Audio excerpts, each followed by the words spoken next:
ગુરુ પૂર્ણિમા 29 જુલાઈ 2026 એ ગુરુ પૂર્ણિમા છે. ખ્યાલ છે તમને બધાને? ગુરુ પૂર્ણિમાનું શું મહત્વ હોય છે? તમને કોઈને એની ઇન્ફોર્મેશન છે? ચલો આજે હું તમને બધાને બેસિક ક્વેશ્ચન્સ પૂછીશ એના વિશે. જોઈએ કે તમને કેટલું ખબર છે. રેડી? વૈશાલી સિસ્ટર, ગુરુ પૂર્ણિમા શું છે? ગુરુ પૂર્ણિમા ગુરુ પ્રત્યે આદર, સન્માન અને કૃતજ્ઞતા વ્યક્ત કરવાનો પવિત્ર તહેવાર છે. અને ગુરુ પૂર્ણિમા ક્યારે ઉજવાય છે? આષાઢ માસની પૂર્ણિમાના દિવસે ગુરુ પૂર્ણિમા ઉજવાય છે.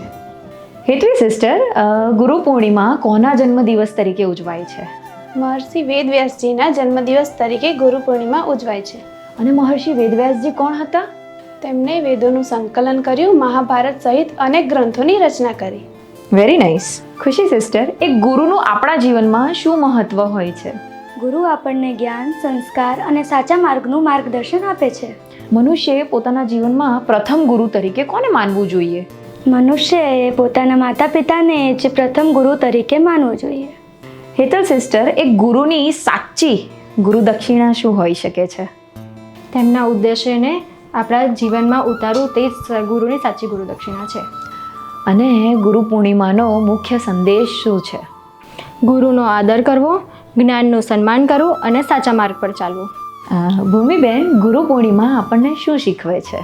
ગુરુ પૂર્ણિમા આપણને જ્ઞાન, આદર, વિનમ્રતા, કૃતજ્ઞતા શીખવે છે. તો આ હતી અમારા કાના વુમન હોસ્પિટલ તરફથી ગુરુ પૂર્ણિમા વિશે એક નાનકડી માહિતી. પ્રત્યેકના જીવનમાં કોઈ એક ગુરુ તો હોય જ છે, અને સૌથી મોટો ગુરુ તો છે પોતાનું જીવન, પોતાની ભૂલો. આમ છતાં તમારા જીવન સાથે સંકળાયેલા ગુરુને ગુરુ પૂર્ણિમાના દિવસે એક યાદ ભર્યો મેસેજ તો જરૂરથી કરજો, અને આભાર પણ વ્યક્ત કરવાનું ભૂલતા નહીં. સાચી વાત ને? જય શ્રી કૃષ્ણ.